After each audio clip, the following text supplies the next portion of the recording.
Bom dia, vamos lá, dando continuidade aqui ao curso Direito Constitucional, começando do zero. Ontem nós paramos no inciso 67, dando continuidade aqui, né? Deixa eu botar aqui. Inciso 67. Não haverá prisão civil por dívida, salvo a do responsável pelo inadimplemento voluntário e inexcusável da obrigação alimentícia e do depositário infiel. Eu sempre me esqueço, mas aí embaixo na descrição dos vídeos você tem as redes sociais para entrar em contato com a gente, né? E no playlist, né? No canal tem um playlist, você pode encontrar todos os outros vídeos, né? Dos materiais que já estudamos juntos, eu e o William. Penal, processo penal, legislação penal especial. Fizemos também um estudo básico em jade discursiva e também, né, e fizemos revisões de algumas disciplinas, penal, processo penal, legislação penal especial, fizemos mais revisões e agora estamos aí no desafio de fazer direito constitucional todo e depois direito administrativo. Vamos continuar. Não haverá prisão civil por dívida, salvo a do responsável pelo inadimplemento voluntário e inexcusável de obrigação alimentícia e depositário infiel. Isso aqui também é um inciso bastante debatido, acho que em 2014, 15, 16, acho que foi até 16, aí foi debatido demais por causa do Pacto de São José da Costa Rica. Vamos ver se ele vai comentar, porque, na verdade, esse inciso, ele teve uma reinterpretação, não uma reinterpretação, ele deu uma reinterpretação no ordenamento jurídico brasileiro, fazendo surgir a chamada norma supralegal, né? Então, antes dessa reinterpretação aí, não me lembro se foi 2015, 2016, você, não existia essa interpretação de norma supralegal para normas que falam sobre direitos fundamentais. Então, foi criada essa, né? Criada não, né? Foi trazida essa teoria, porque já existia em alguns países, para que fosse interpretado o Pacto de São José da Costa Rica junto com esse inciso aí da Constituição Federal de 88. Vamos lá. A partir deste artigo de memorização obrigatória para sua prova, pode-se concluir que, em regra, não há prisão civil por dívidas. Aquele que não paga pensão alimentícia só pode ser preso se deixar de pagar porque quer inadimplemento voluntário e sem justificativa plausível, inadimplemento inexcusável. Se levarmos em conta apenas o texto da Constituição, iremos concluir que o depositário infiel também pode ser preso. No entanto, o entendimento atual do STF é que a única prisão civil por dívida admitida no ordenamento jurídico brasileiro é o resultante do inadimplemento voluntário e inexcusável de obrigação alimentícia. Vamos explicar o porquê disso, começando com o conceito de depositário infiel. O conceito não é cobrado em prova, mas fica bem mais fácil entender o espírito da norma quando este é explicado. O depositário é a pessoa a quem uma autoridade entrega um bem em depósito. Essa pessoa assume a obrigação de conservar aquele bem em diligência e restituí-lo assim que a autoridade exigir. Quando assim não procede, é chamado depositário infiel. A infidelidade, portanto, é um delito. É o caso de uma pessoa que teve a mercadoria apreendida pela Receita Federal, mas que recebe do auditor fiscal autorização para guardá-la. Por falta de espaço no depósito da unidade aduaneira, por exemplo, caso o bem não seja entregue assim que requerido, o depositário torna-se infiel. Pela literalidade da Constituição, o depositário infiel pode ser preso. No entanto, trata-se de autorização e não imposição constitucional. Há necessidade de uma norma infraconstitucional que ordene a prisão. Com efeito, a Constituição apenas autoriza a prisão. Quem deve determinar a prisão do depositário fiel é uma lei, norma infraconstitucional. Essa lei que determina a prisão do depositário fiel até existe, mas, como explicarei a seguir, está com eficácia suspensa.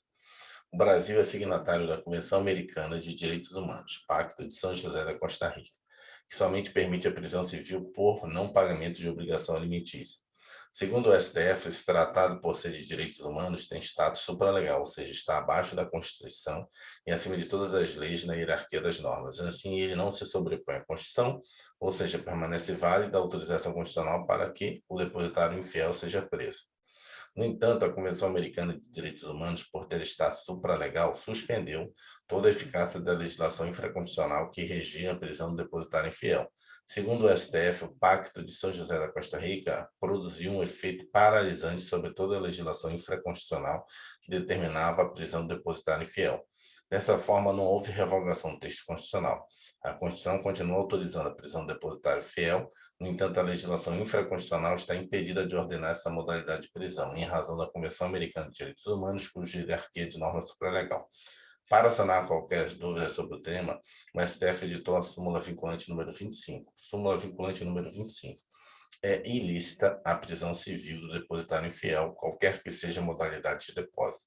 Para finalizar, quero que vocês se lembre ainda de que os tratados sobre direitos humanos também podem ter status de emenda constitucional, desde que aprovados obedecendo ao rito próprio dessa espécie normativa. Assim, necessitam ser aprovados em cada casa do Congresso Nacional em 2 turnos, por 3/5 dos votos dos respectivos membros. Essa previsão está no artigo 5º, parágrafo 3º da Constituição Federal de 88, incluído pela emenda constitucional 45 de 2004. Continuaremos o estudo do artigo 5º da Constituição Federal.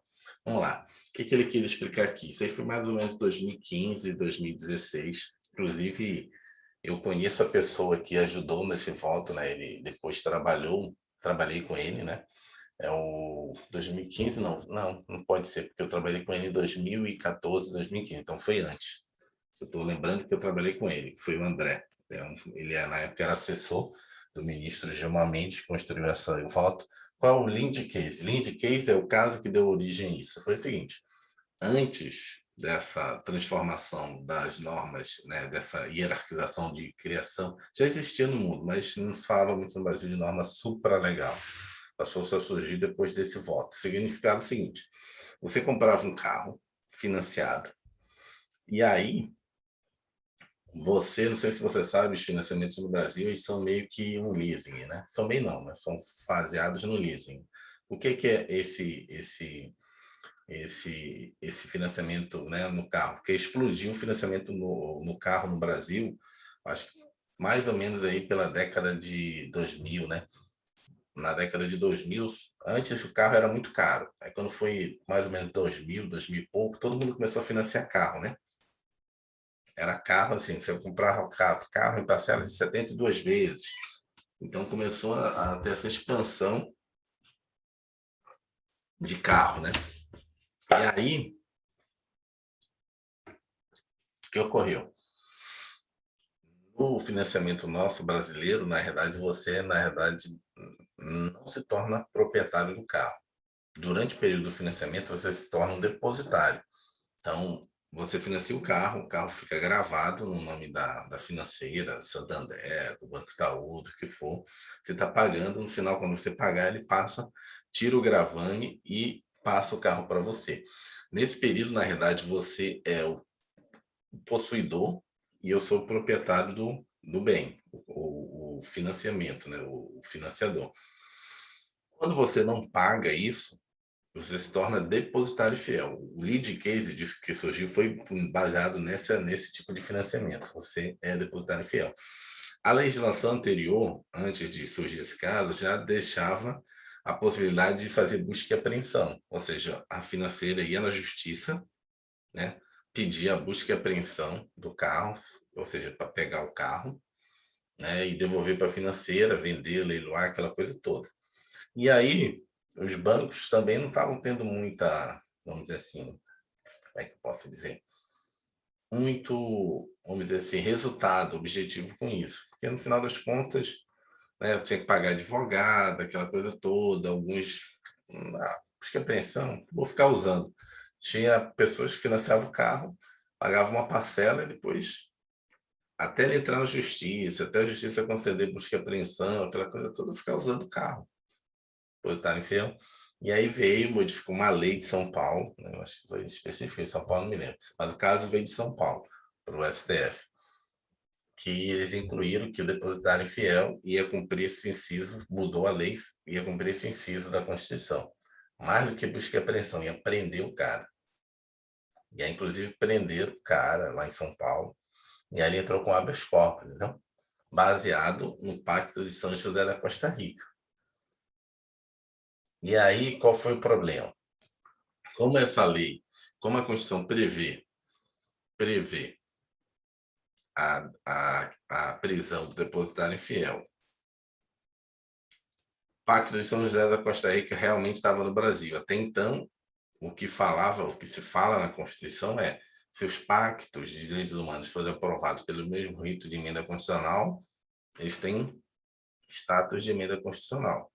O Pacto da São José da Costa Rica é da década de 80, então nem se falava nisso ainda, foi incluído pela emenda constitucional. Ele foi aprovado pelo rito que até então era aprovado os tratados internacionais, então era uma lei ordinária. Lei ordinária com lei ordinária, que era a lei que tinha sido feita, lei posterior prevalece sobre lei anterior, entendeu? E lá no gabinete desse ministro, estava claro que não fazia sentido prender a pessoa por causa disso, né? E agora, o que é que faz? Então, vamos fazer o seguinte, mesmo ele sendo anterior, antes da lei, essa lei não revogou o pacto. Na verdade, vamos dizer que o pacto ele tem eficácia supralegal. E aí ele está acima da lei. A lei não pode revogar uma coisa que está acima dela. E aí ela suspende essa lei e, como a Constituição não obriga, então vai ficar dessa forma. Então foi essa a construção que eles fizeram. Né? Então, eles concederam habeas corpus dizendo que os pactos de... Isso não está previsto na Constituição, isso foi uma interpretação constitucional. Os pactos que versam direitos humanos que não foram aprovados por, né, rito de emenda constitucional, eles são equivalentes à norma supralegal. Isso foi uma construção, entendeu? Não existe em lugar nenhum escrito. Isso daí foi um julgamento, uma jurisprudência que surgiu. Foi Professor, o André, o nome do cara. o voto é 3/5? 3/5 nas duas casas ou 2 vezes 3/5? 2 vezes 3/5 nas duas casas. Nas duas casas, 2 vezes 3/5 nas duas casas. 2, 2, 3/5, tá. Para ter status de emenda constitucional. Emenda constitucional. Se ele não for aprovado, ele cai uma casinha, vai para supralegal. Tá. Antes ele era uma lei Mas tem que ser de direitos humanos. Tem que ser direitos humanos. Então tinha isso, né? Então foi essa a construção que gerou tudo isso. Então hoje funciona da seguinte forma: normas que versam sobre direitos fundamentais, direitos humanos, né? Sobre direitos humanos especificamente. Né? Norma sobre direitos humanos provada normalmente, né, internalizada no Brasil, supralegal, que não é de direitos humanos, lei ordinária. Norma de direitos fundamentais, né, de direitos humanos, que seja aprovado no Congresso Nacional no formato de emenda constitucional, né? 2 vezes em cada casa por 3/5. Passa a ter o mesmo status de norma constitucional, de uma emenda constitucional. Então, essa é o nosso arcabouço jurídico atual, com esse entendimento de norma supralegal. E aí surgiu uma nova controle, né? Que aí, isso aí foi novo. Então, hoje você faz o controle no Brasil, isso é novo, né? Isso aí é aprofundamento total. Hoje você faz um controle no Brasil de legalidade, o controle de convencionalidade, que eles chamam. Que é esse controle de convencionalidade? Ver se está de acordo com as convenções e tratados internacionais. E depois você faz um controle daquilo que você faz de norma, controle de constitucionalidade. Então, você tem 3 controles hoje por alguns doutrinadores. Primeiro, quando você faz uma norma, um decreto, uma portaria, tem que ver se não desrespeita a lei. Ok, não desrespeita uma lei. Faz o controle de convencionalidade, ou seja, convenções e tratados internacionais. De respeito a algum tratado, convenção internacional que o Brasil é signatário? Não. De respeito à Constituição? Não. Então, a norma está apta, entendeu? A decreto, a portaria, a resolução. Antes não tinha esse controle de convencionalidade, ou não se falava muito nele, né? Não se preocupava sobre essa questão de tratado internacional. Então, tudo isso foi modificado. Então, hoje você pode falar não só no controle de legalidade, né, ou da lei, e controle de constitucionalidade. Já tem o controle de convencionalidade. Antes você falava muito controle de legalidade, é porque você via se aquilo era legal e ilegal, ou seja, contrariava ou não contrariava uma lei. Você falava muito, ou fala muito no controle de constitucionalidade, ou seja, daquilo é constitucional e inconstitucional. E agora vai se ouvir falar muito, já vem, né, já li muita coisa sobre controle de convencionalidade. Respeita ou não respeita um tratado internacional? E aí os doutrinadores, né, os operadores de direito hoje têm que estudar muitos tratados. Inclusive na área policial, você vê que alguns editais já estão cobrando muitos tratados, né? Tratados disso, tratado daquilo, né? Na DEPEN caiu bastante, né? Vários tratados, Convenção da ONU, não sei o quê, Convenção de Nova York, caiu na prova de delegado da Polícia Federal, uma convenção também, na prova discursiva. Muito legal, né? Vai mudando direito. Vamos lá, agora, inciso 15. Voltou para o 15 aqui. 15? É, voltou para o 15. É livre a locomoção no território nacional em tempo de paz, podendo qualquer pessoa, nos termos da lei, ou seja, norma de eficácia limitada, né? Contida, ele botou? Não, botou contida, porque já é livre, desculpa, já é livre a locomoção em todo o território nacional, podendo, ou seja, contida, podendo depois, né? Podendo, nos termos da lei, nele entrar, permanecer, ou dele sair com seus bens. Vamos lá. Isso é o de liberdade de locomoção, princípio, né? Por meio desse dispositivo, a CF de 88 garante a liberdade de locomoção no território nacional nos tempos de paz e nos termos da lei. Observe que se trata de norma constitucional de eficácia contida, que poderá sofrer restrições referentes ao ingresso, saída e circulação interna de pessoas e patrimônio. É o caso, por exemplo, das restrições impostas por normas referentes ao ingresso de estrangeiros no país. Outro tópico importante sobre esse dispositivo é que a liberdade de locomoção só é assegurada a qualquer pessoa, brasileira ou não, em tempo de paz. Isso significa que em tempos de guerra, a liberdade de entrada, saída e permanência no país poderá sofrer duras restrições, principalmente no que se refere a estrangeiros. Por fim, cabe algumas considerações sobre o direito de locomoção. Locomover significa andar, correr, passear, parar, ir, vir, ficar, estacionar, transitar em sentido amplo. É o mesmo que circular. Nesse sentido, não pode o poder público cercear o livre trânsito de pessoas, salvo em situações excepcionais. O remédio constitucional adequado para proteger a liberdade de locomoção é o habeas corpus.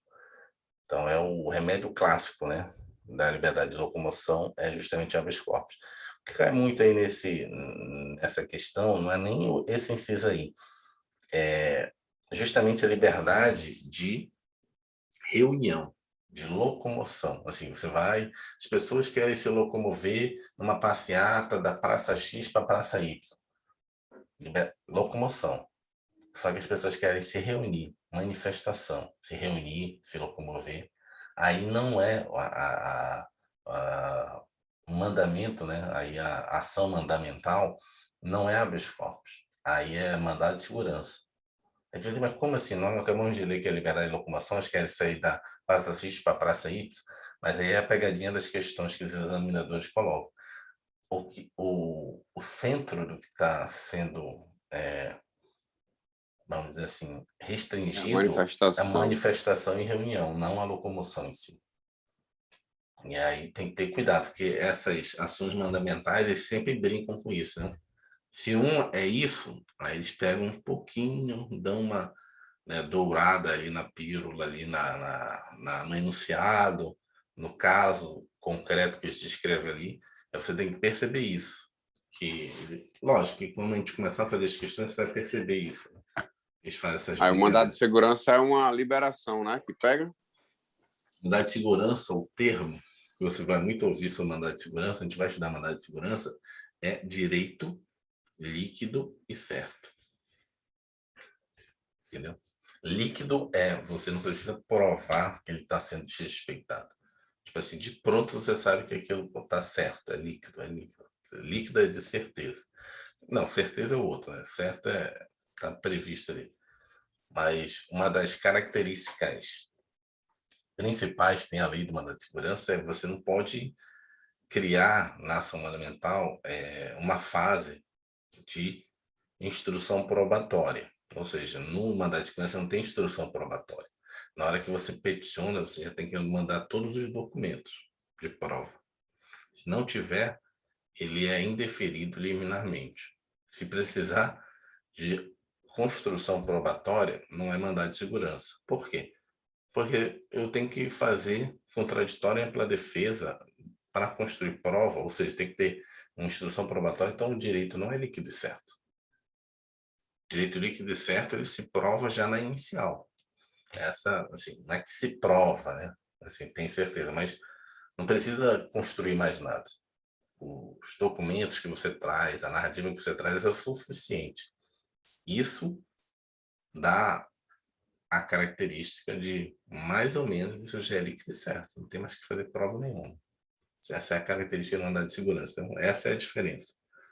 Então, por exemplo, para te dar exemplos clássicos de mandado de segurança. Você foi lá, né? Passou no concurso. E aí, por algum motivo, foi eliminado do concurso, né? Sei lá, pode ser psicotécnico, o que for. Né? E aí você vai lá, mostra que em um outro concurso você já passou no psicotécnico, faz um parecer particular em que você está psicologicamente, psiquiatricamente bem. Só precisa disso para entrar com mandado de segurança. Precisa constituir novas provas? O que o juiz vai querer? Não, peraí, esse cara foi reprovado nesse concurso, né? Mas ele já passou em outros concursos no psicotécnico e tem um parecer aqui no psiquiatra, no psicólogo que está bem, então tem cara de líquido certo, esse direito dele que foi desrespeitado. Aí o que é que o juiz faz? Aceita, né, a denúncia, ou denúncia não, tá direito penal, mas recebe o mandado de segurança, pede para o órgão que está fazendo, né, para a instituição que está fazendo, informações. Isso aqui, ó, eu quero trouxe isso aqui. Essas informações não é prova, são informações, né? O nome é isso que ele dá no processual do mandado de segurança. Mandou essas informações, essas provas, o juiz decide, acabou. Mandado de segurança é isso. Processualista do mandado de segurança é isso. Se o juiz, na hora que você propõe olhar que você não tem prova suficiente, já denega. Se você já trouxe todos os documentos, e só pede para o órgão sempre isso, me dá informações, dá o prazo, tantos dias, pronto. É isso, não tem instrução para botar, não, agora eu vou chamar as partes, interrogar, não tem nada disso. Tem que ser na hora ali. Vamos continuar, mais um inciso. Inciso 68. Conceder, 68? 50, 10, 5, 8, 3, né? Conceder habeas corpus sempre que alguém sofrer ou se achar ameaçado de sofrer violência ou coação em sua liberdade de locomoção por ilegalidade ou abuso de poder. Vamos lá, esse é o inciso clássico do mandado de segurança. O habeas corpus é uma garantia fundamental. Trata-se de uma forma específica de garantia, a que a doutrina chama de remédio constitucional. E agora complicou. O que é remédio constitucional, Nádia? Calma, aluno. O remédio constitucional é um meio que a Constituição dá ao indivíduo de proteger seus direitos contra a ilegalidade ou abuso de poder cometido pelo Estado. Ao contrário da maioria das garantias, não é uma proibição do Estado, mas um instrumento a favor do indivíduo. Bem, voltando ao habeas corpus, temos que ele é um remédio constitucional que protege o direito de locomoção. Sua finalidade é, por meio de ordem judicial, fazer cessar a ameaça ou coação à liberdade de locomoção do indivíduo. O habeas corpus tem natureza penal, procedimento especial. É a decisão mais rápida, rito sumário. É isento de custas, gratuito, pode ser repressivo, liberatório ou preventivo, salvo conduto. Se repressivo, busca devolver ao indivíduo a liberdade de locomoção que já perdeu, sendo preso, por exemplo. Quando preventivo, resguarda o indivíduo quando a perda dessa liberdade é apenas uma ameaça. Há ainda o habeas corpus suspensivo, utilizado quando a prisão já foi decretada, mas o mandado de prisão ainda está pendente de cumprimento. Pode o habeas corpus ser impetrado por qualquer pessoa física ou jurídica, nacional ou estrangeira, ou ainda pelo Ministério Público ou pela Defensoria Pública. Todos esses são, portanto, sujeitos ativos do habeas corpus. Trata-se de uma ação com legitimidade universal, que pode, inclusive, ser concedida de ofício pelo próprio juiz. Tamanho é o seu caráter universal que o habeas corpus prescinde, até mesmo da outorga de mandado judicial que autoriza o impetrante a agir em favor de quem estaria sujeito, alegadamente com constrangimento de sua liberdade de locomoção. Não pode o habeas corpus, contudo, ser impetrado em favor de pessoas jurídicas. Somente as pessoas físicas, os seres humanos, podem ser pacientes de habeas corpus. Já viu pessoa jurídica em presa se locomovendo? Ou ainda, por ser uma pessoa jurídica, seja condenada à prisão? Não, né? Por isso mesmo, o habeas corpus só pode ser impetrado a favor de pessoa natural, jamais de pessoa jurídica. Guarde bem isso. A pessoa jurídica pode impetrar habeas corpus, mas sempre a favor de pessoa física, ou seja, ela não pode ser beneficiária do habeas corpus, mas ela pode entrar com habeas corpus em favor de pessoa física. O habeas corpus, vou continuar a leitura, mas só fazendo assim, como já foi explicitado até aqui, né, pela escrita, ele é universal. Qualquer pessoa pode entrar com habeas corpus em favor de qualquer pessoa. Não sou parente, não sou advogado, não preciso nem ser advogado.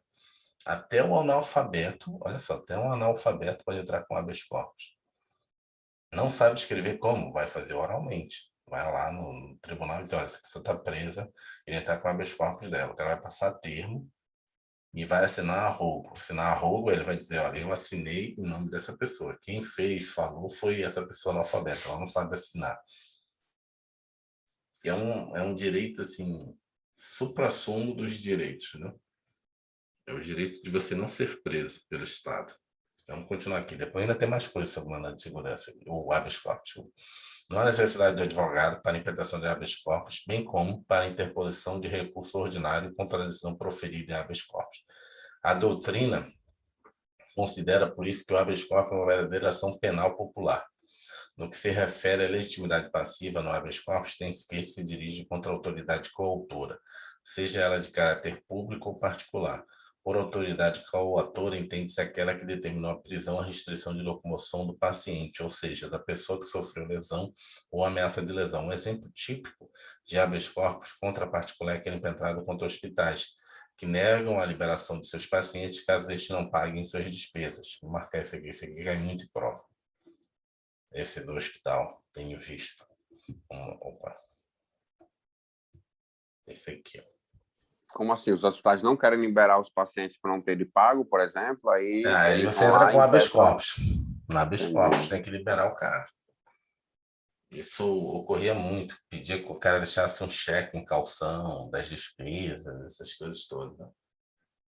O cara, não. Vai me cobrar na justiça. Não, tem que deixar um cheque, senão você não vai ser liberado.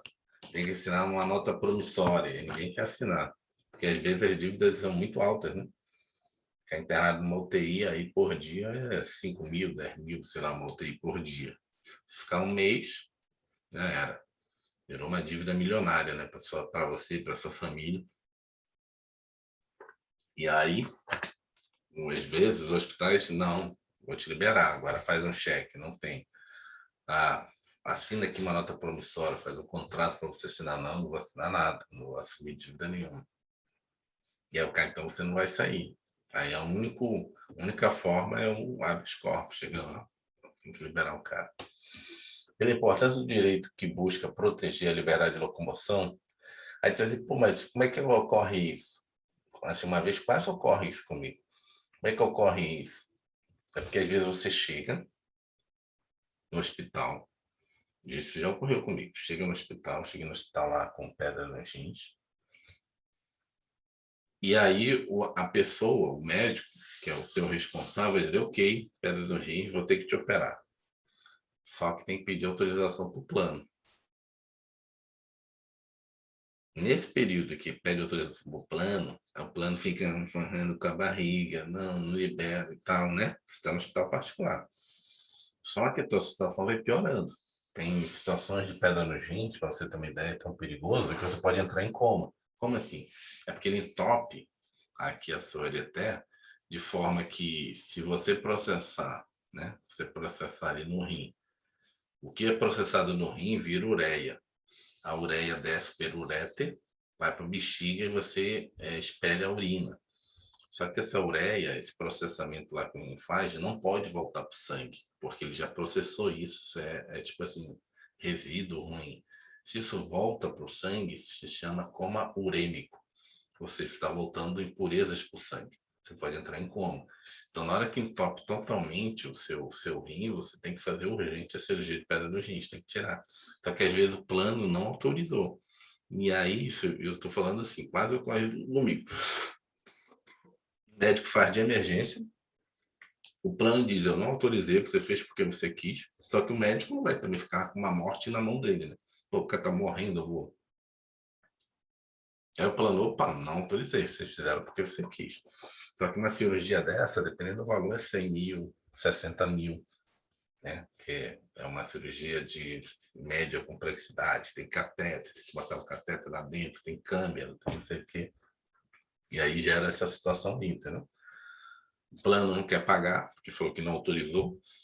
Eu, que sou o paciente, peraí, eu tenho plano, como é que eu vou pagar?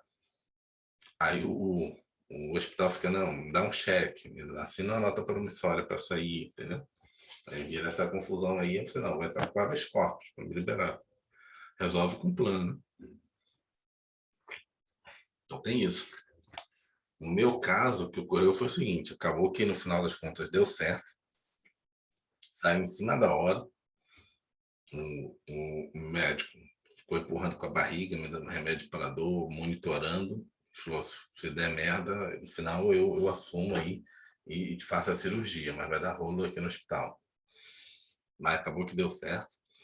Só que o médico relatou para mim isso, dizendo que os planos fazem isso, empurram com a barriga, esse tipo de cirurgia de pedra nos rins e prejudica muito, né, o rim da pessoa. Peguei todos esses laudos, levei na justiça, ganhei uma indenização por danos morais de 20 mil reais.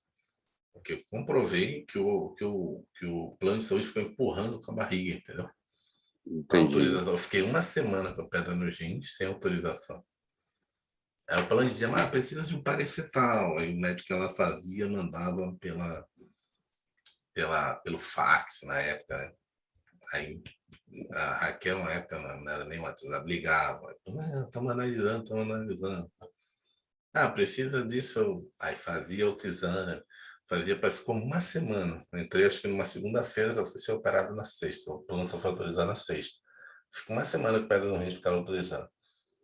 Porque no final das contas eles esperam que você faça espilha, né? Seja tirada a pedra naturalmente, sem fazer como é que se fala? Sem fazer a cirurgia, né? Para eles não pagarem. Expelir a pedra sem precisar da cirurgia. E aí ele fica, o médico já fez essa medicação, né, laxante muscular, que eles não querem que o médico faça, porque na hora que o médico mete o catéter, né, fez o negócio, já gerou 60 mil de dívida, né, 50 mil, sei lá, por plano. E aí ele fia a pedra sair normalmente, só vai pagar aquela internação e os medicamentos que foram usados, né?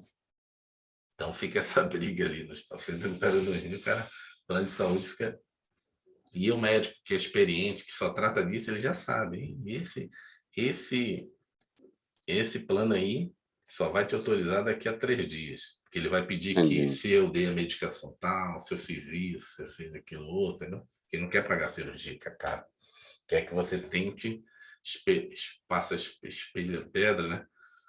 Consiga expelir a pedra sem cirurgia, só com medicação, que pode ocorrer, né? Mas às vezes é difícil pelo tamanho da pedra. Vamos continuar aqui.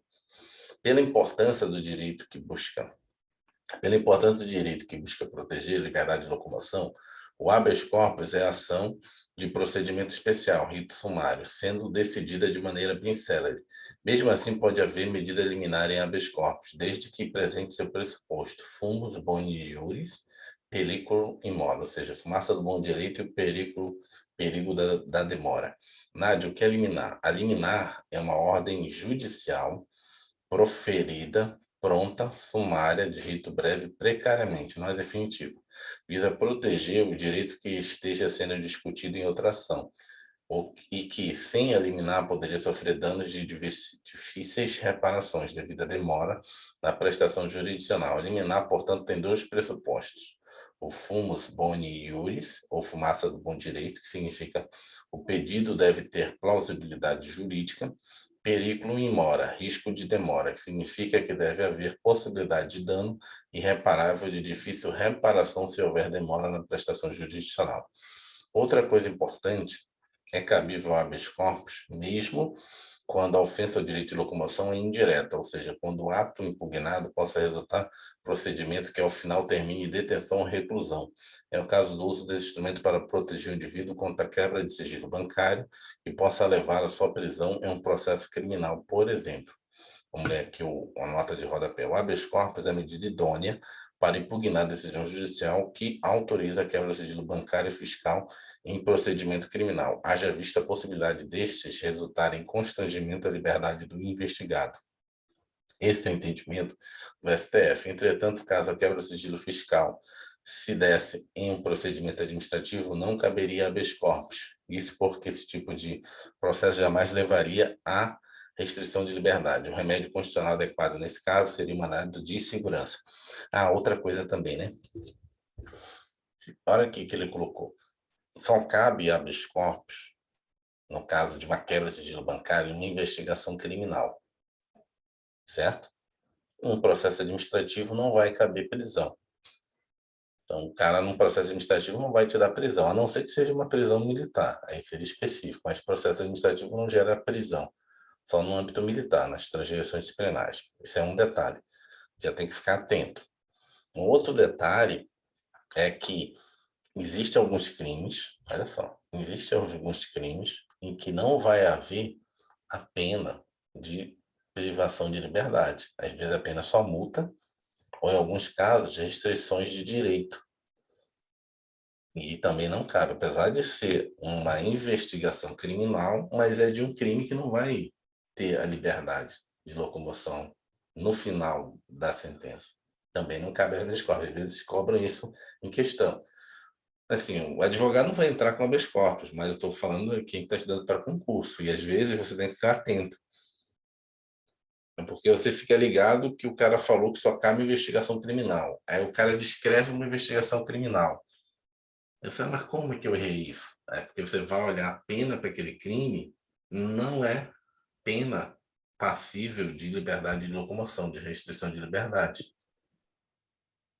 E aí não faz sentido, porque Entendi. o habeas corpus é para restrição de liberdade. Entendeu? Não é só pelo fato de ser criminal, uma investigação criminal. Tem que ser uma investigação Tipo uma criminal. investigação criminal que exceda 4 anos, por exemplo, né? Se for um a menos de 4 anos, não chega a ter, não? Não. 4 anos chega a restringir a liberdade? Depende das circunstâncias judiciais do acusado, né? Entendeu? Por exemplo, um caso de usuário de droga.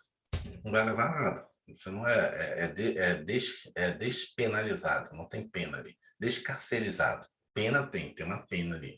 Mas não tem carcerização. Cabe habeas corpus por uma situação de se você tiver sido detido por momentaneamente ali, né? Estiver respondendo o processo de usuário. Não cabe habeas corpus. Porque a pena no final desse processo são aquelas penas, nenhuma leva ao cárcere. Então foi uma descarcerização. Se pegar lá o artigo 28 da Lei de Drogas, você vai ver que não tem nenhuma pena ali que leve a pessoa a ser presa. Ele é usuário. Vai ser mandado para cursos, vai ser mandado para... pode até ser mandado para situações em que ele vai ter palestras, vai ter situações em que ele vai ser mandado para prestação de serviço à comunidade, mas nenhuma vai levar ele a ser preso, né? Então não cabe habeas corpus no artigo 28. Entendeu? E é um procedimento penal, criminal, juizado, né? Então tem que estar atento a isso. Não é necessariamente só pelo fato de ser investigação criminal, tem que ser uma investigação. De novo, o que está nesse parágrafo aqui é que não pode ser administrativo, tem que ser uma investigação criminal. E aí a gente está aprofundando. Não é só pelo fato de ser investigação criminal, tem que ser uma investigação criminal, um inquérito policial, uma ação penal que leve a uma pena, uma possível pena de carcerização, ou seja, pena de prisão, de liberdade de locomoção. Né? É essa a questão aqui do habeas corpus. Vamos continuar. O habeas corpus também poderá ser concedido para impugnar medidas cautelares diversas da prisão, as quais estão relacionadas no artigo 309 do Código de Processo Penal. Isso se deve ao fato de que, caso essas medidas cautelares sejam descumpridas, poderão ser convertidas em prisão processual, havendo, portanto, risco à liberdade de locomoção do indivíduo. Calma aí. Às vezes depois acabou de falar que não, mas nesse caso aqui específico, nesse parágrafo que a gente acabou de ler, é porque o crime, para esse crime, tem a previsão de prisão. O juiz, como a prisão é exceção, o juiz resolve não prender a pessoa preventivamente. Ele resolve dar uma medida diversa da prisão. Ou na sentença, em vez de prender, dá uma medida diversa da prisão. Essa não é a sentença, é a sentença, mas não é a que ele poderia pegar. Isso daí é uma alternativa que deram para ele. E se essa alternativa não for cumprida, ele vai voltar para a pena inicial, que é a prisão. Então, por isso cabe a habeas corpus, né? Porque no final há a possibilidade de ser preso. Tem que ver o final. A pena em abstrato era prisão, então cabe. Ah, mas aí, na verdade, ele não está agora preso. Ele está prestando serviço à comunidade. E aí, ele tinha que prestar serviço à comunidade lá no quartel do Corpo de Bombeiros. Deixou 2 dias de ir. Aí já pode entrar com mandado de segurança, mandado de segurança, com habeas corpus preventivo, dizendo: minha mãe faleceu, tive que cuidar conta disso, isso, daquilo, outro. Porque esses 2 dias que ele não foi, lá no quartel da prestação alternativa, pode fazer com que o juiz mande ele ser preso, porque ele descumpriu a medida alternativa, entendeu? Aí não é porque ele não fez a medida alternativa, é porque o crime dele pode levar à prisão. E aí cabe habeas corpus. O habeas corpus ele é tanto preventivo quanto repressivo. Preventivo nesse caso, o juiz ainda nem mandou, mas ele vai dar ruim. Eu já tinha faltado outras vezes, o juiz já tinha falado na audiência, se eu faltasse mais uma vez, ele ia mandar me prender. Vamos lá. Além disso, cabe a habeas corpus para questionar medidas de proteção à mulher prevista na Lei Maria da Penha. Segundo o STJ, se o paciente não pode aproximar-se a menos de 500 metros da vítima e de seus familiares, se não pode aproximar-se da residência da vítima, tampouco pode frequentar o local de trabalho dela, de certo que se encontra limitada sua liberdade de ir e vir. Posto isso, afigura-se cabível a impetração de habeas corpus. Essa aqui é nova, eu não sabia, vamos botar aqui. Maria da Penha é novo. Então, isso aqui é para a pessoa que está com uma medida de Maria da Penha. Entendeu essa aqui? Isso aqui é o homem que teve, né, uma medida de Lei Maria da Penha. Entendi. A mulher, né, por algum motivo, entrou lá na delegacia, foi predada a ele para que ele mantesse a distância, etc., né? Todos o que a Lei Maria da Penha fala, né? Mas ele também pode pedir o habeas corpus de prevenção, né? No caso, preventivo, né? Que se por algum motivo ele, sei lá, ele teve que passar na rua, ou ela passou na rua dele, por acaso e ela quiser, e ele tiver que ser preso, ele já está com habeas corpus preventivo, né? Já está com habeas corpus, que é alguma situação que ele trabalha próximo à mulher. Perigos próximos, aí e está com essa restrição aí, ele vai ser preso. Então, melhor ele entrar com habeas corpus. Olha, tudo bem, mandaram essa restrição, mas eu tenho que passar por aqui. Meu caminho é por aqui. Então, tem uma negociação aí. Resta ainda destacar que o habeas corpus pode ser concedido de ofício pelo juiz, ou seja, por sua iniciativa, sem provocação de terceiros. Isso ocorrerá quando, no curso do processo, a autoridade judiciária verificar que alguém sofre ou está na iminência de sofrer coação ilegal. Além disso, entende o STF que o órgão competente para julgamento do habeas corpus está desvinculado à causa de pedir, fundamento do pedido e aos pedidos formulados. Assim, havendo a convicção sobre a existência de ato ilegal não mencionado pelo impetrante, cabe ao judiciário afastá-lo, ainda que isso implique na concessão de ordem em sentido diverso do pleiteado, né? O que é isso aí? Fundamento de pedir e aos pedidos formulados, vinculado à causa de pedir. Às vezes está no processo, né? E o fundamento para pedir esse processo é determinar, vamos dizer, vou tentar elaborar aqui um caso concreto, porque às vezes com exemplo você aprende mais, entende o que ele quis falar. Por exemplo, o fundamento de uma causa de pedir é, sei lá, uma injúria, uma difamação, certo? né? Isso é a causa de pedir, né? Isso é o motivo que está rolando um processo contra você. Só que durante o processo, sei lá, hoje uma discussão na delegacia, né? E aí virou lesão corporal. E sabe que vai ser preso, você já, o fundamento da causa que gerou isso, na verdade, era um processo de difamação, de calúnia, o que fosse, crime contra a honra.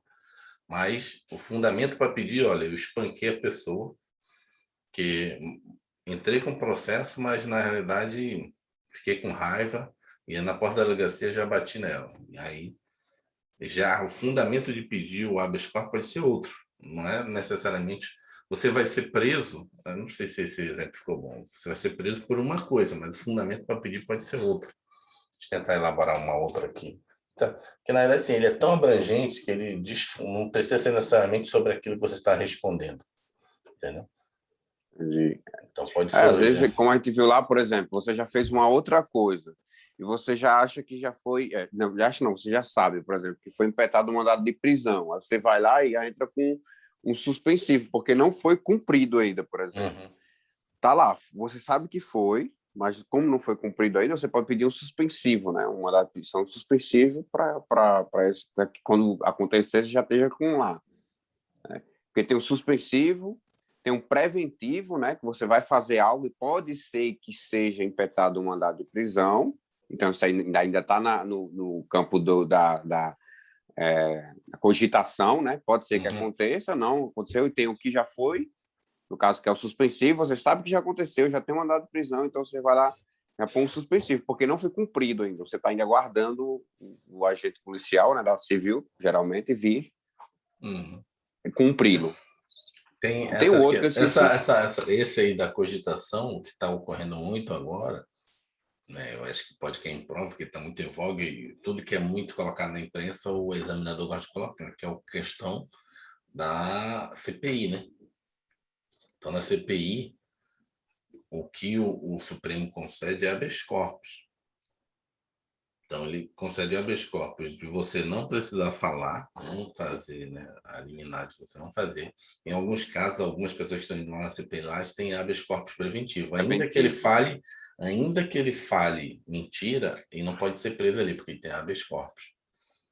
Entendeu? Porque tem essa cogitação, você falou a palavra, cogitação de eventualmente ele falar alguma coisa.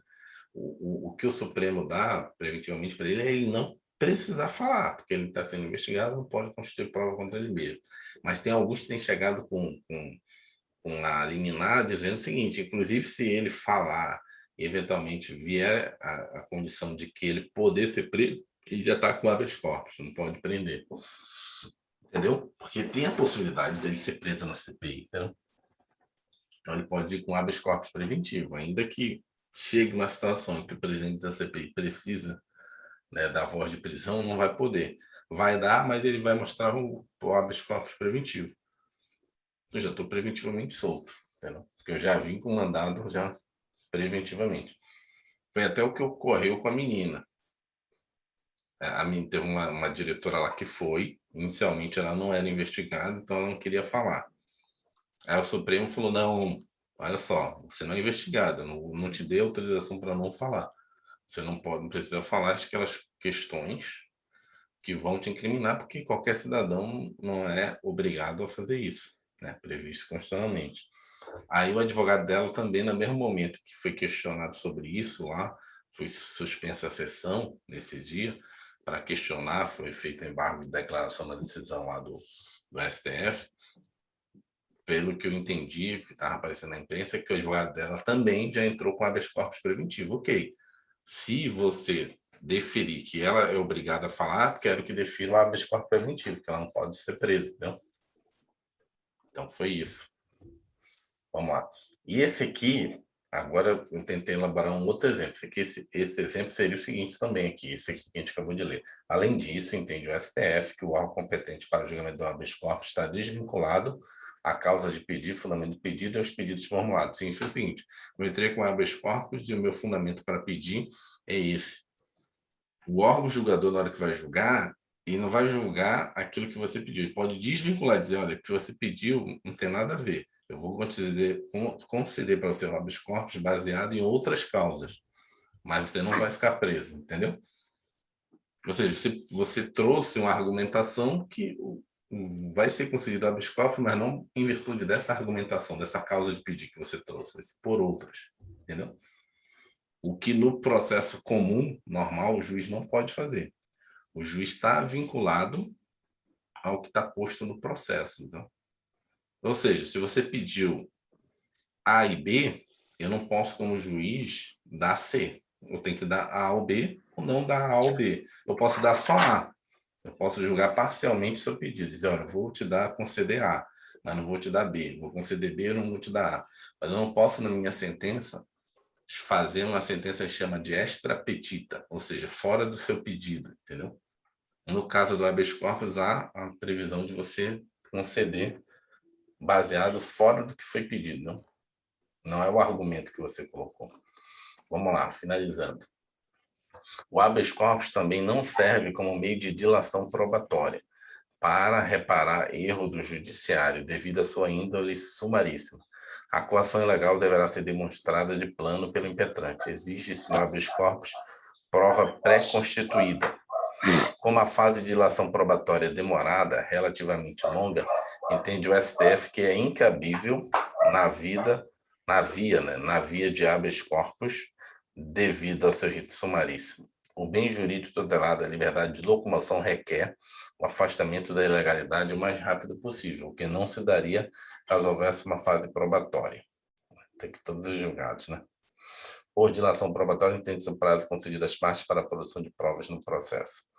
Apesar de não existir previsão expressa em nosso ordenamento jurídico, o STF admite que seja impetrado o habeas corpus coletivo. Permite-se, desse modo, que os juízes e os tribunais estendam ordem de habeas corpus para todos aqueles que estão na mesma situação. Foi esse o entendimento do STF ao analisar o habeas corpus coletivo impetrado pela Defensoria Pública em favor de mulheres grávidas e mães de crianças que estão cumprindo prisão preventiva. Artigo 77. Uma pergunta importante que se deve fazer é a seguinte: quando é cabível o habeas corpus? Não cabe habeas corpus para impugnar a decisão do STF, plenário turmas. No entanto, o habeas corpus é cabível contra ato individual do ministro do STF. A impossibilidade de impetração de habeas corpus contra a decisão colegiada do STF decorre do princípio da superioridade de grau, em virtude do qual somente a autoridade imediatamente superior à autoridade coautora que teria competência para conceder e decidir sobre essa ação.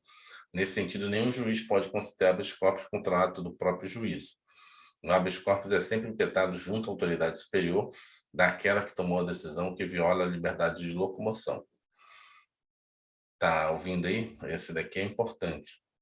Essa questão temática Professor, eu aqui. estou ouvindo, mas eu não entendi. Como assim? Então, quer dizer que um juiz não pode impetar habeas corpus de Não, outro juiz de mesmo tamanho, digamos assim, de federal? porque o habeas corpus ele é Entendi. Não, vamos lá. O habeas corpus ele é submetido, pedido para a autoridade superior. Se for um juiz, você vai pedir para o tribunal. Se for o tribunal, né, você vai pedir para o STJ. Se for o STJ, você vai pedir para o STF. Agora, do STF, para quem você vai pedir?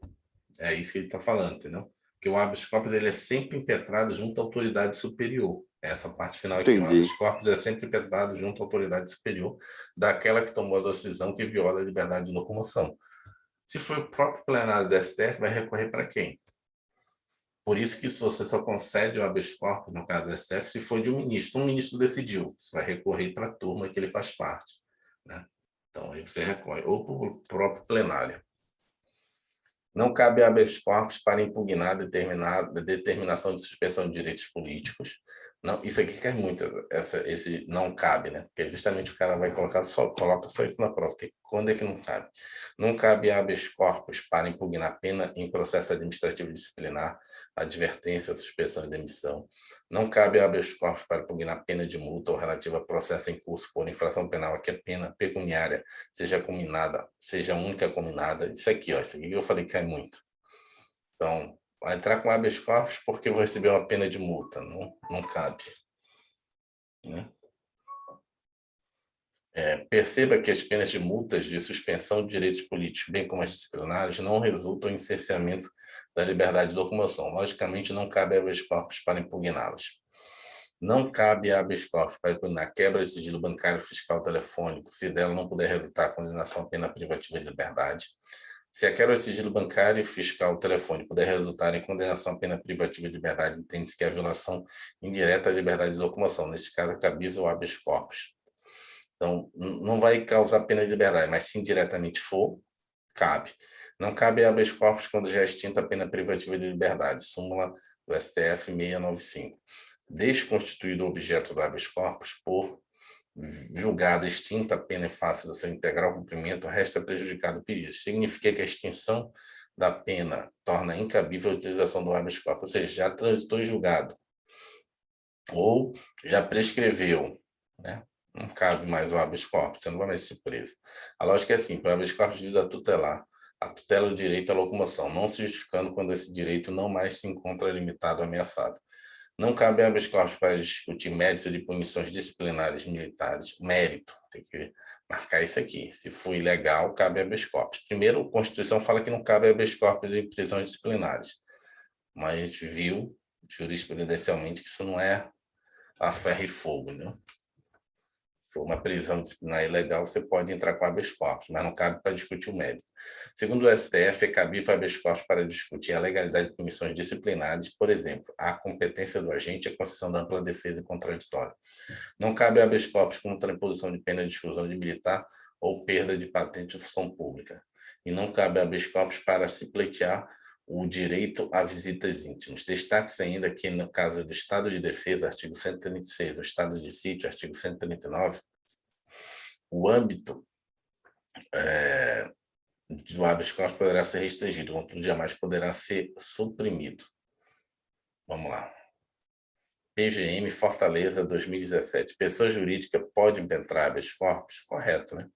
Ela só não pode ser beneficiária do habeas corpus, mas impetrar em favor Porque de ela alguém... não é um corpo que se locomove, né? O habeas Então, ela corpus... pode sim, pedir a favor de uma pessoa física. isso. O habeas corpus pode sim ser impetrado por qualquer pessoa jurídica nacional ou estrangeira. A pessoa jurídica, entretanto, não pode ser paciente dessa ação, uma vez que não possui direito de locomoção a ser protegido. Não é possível a concessão de habeas corpus quando alguém se acha ameaçado de sofrer violência ou coação em sua liberdade de locomoção por ilegalidade e abuso de poder, devendo a violência e a coação estarem concretizados, não. Né? Existe o habeas corpus preventivo nesse caso. Se você está... Aqui, onde é que está o erro? Aqui. Não é possível. Primeiro está dizendo que não é possível. Quando alguém se acha ameaçado de sofrer. Quando alguém se acha ameaçado, é o habeas corpus preventivo. Ele fala aqui que só cabe habeas corpus quando já está concretizado. Na verdade, não. Né? Na verdade, ameaçado já pode entrar com habeas corpus. A violência ou a coação à liberdade de locomoção não precisa estar concretizadas para que se conceda habeas corpus.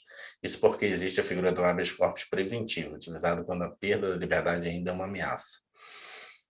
FUB 2015. A legitimidade para a impetração do habeas corpus é universal, abrangendo a pessoa jurídica e também aqueles que não possuem capacidade civil plena, certo? Você lembra que eu falei para você, até o analfabeto pode fazer habeas corpus, é o mais? Não, mas professor, Hã? o habeas corpus é de impetração, tá? A pessoa jurídica pode impetrar, ele não pode ser impetrar, passivo não dele. pode ser paciente. E aqui, ó, qualquer pessoa física ou jurídica, nacional ou estrangeira, poderá impetrar mandado de segurança. Ele errou aqui. Mandado de segurança está errado aqui. Ele que nem eu confundiu. Fica falando. Impetrar mandado habeas corpus. Portanto, a legitimidade de penetração do habeas corpus é universal. Tribunal Como é de que é? Contas é universal. O quê? Não, é que ele escreveu sem querer aqui mandado de segurança, mas daí ele queria botar habeas corpus. Aqui, ó. Poderá impetrar mandado de segurança, ele pegou de algum local, mas não tem nada a ver, está respondendo aqui. Mandado de segurança não é universal, não, é só habeas corpus. Entendeu? Ele escreveu errado aqui. De proposta, ele colocou mandado de segurança ao invés de habeas corpus, né? Foi. Conceder habeas corpus sempre que alguém estiver submetido às decisões ilegais que impliquem condenação em pena privativa de direitos, privativa de liberdade ou de multa. Na verdade, é só privativa de liberdade, né? Questão errada. Vamos botar aqui. Se for pena de multa, não cabe. Pena restritiva de direito só se caso o descumprimento cause a liberdade. Vamos lá. Não cabe habeas corpus para impugnar por imprerrogativa de direitos ou de multa. O bem jurídico tutelado pelo habeas corpus é a liberdade de locomoção. Portanto, ele é cabível para impugnar decisões ilegais que impliquem condenação e pena de privativa de liberdade. Questão errada. Vamos lá. Caráter habeas corpus, caráter preventivo ou repressivo? Sim. Finalidade, proteger a liberdade de locomoção. Legitimidade ativa. Qualquer pessoa física ou jurídica, nacional ou estrangeira, só pode ser interpretada por favor de pessoa natural, jamais pessoa jurídica. Legitimados passivos, autoridade pública e pessoa privada.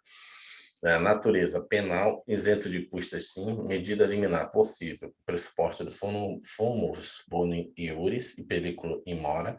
Observações: penas de multa, de suspensão de direitos políticos, bem como disciplinares, não resultam em cerceamento da liberdade de locomoção. As penas disciplinares, sim, né? Por isso não cabe habeas corpus para impugnar. Não cabe habeas corpus na pena disciplinar, porque a própria Constituição diz, no artigo 140 e pouco, que não cabe habeas corpus sob penas de prisão disciplinares. Não é porque as questões disciplinares não geram a prisão, né? Geram na área militar, né? Mas a própria Constituição diz que não cabe. Só que não cabe, entre aspas, né? Não cabe para você dizer que, não quero ser preso. Não, você vai ter que ser preso. Agora, houve cerceamento de defesa. A pessoa que te prendeu não tem a competência para prender, aí cabe. Porque aí você está violando outras questões constitucionais, né? Mas se você foi preso legalmente, né, teve uma audiência no quartel, tudo certinho, pôde falar, tá certo, foi preso. Cabe habeas corpus. Agora, a pessoa que te prendeu não era a pessoa, não deixou nem você falar, não deu contraditório nem pela defesa lá na pena disciplinar, e cabe habeas corpus. Então, vamos Prisão parar por ilegal, aqui. né? Uhum. Seria uma prisão legal. Seria uma prisão legal. Então, é isso. Vamos conversando aí pelo WhatsApp e ver se dá à noite ou então amanhã a gente Professor, continua. como é que tá lá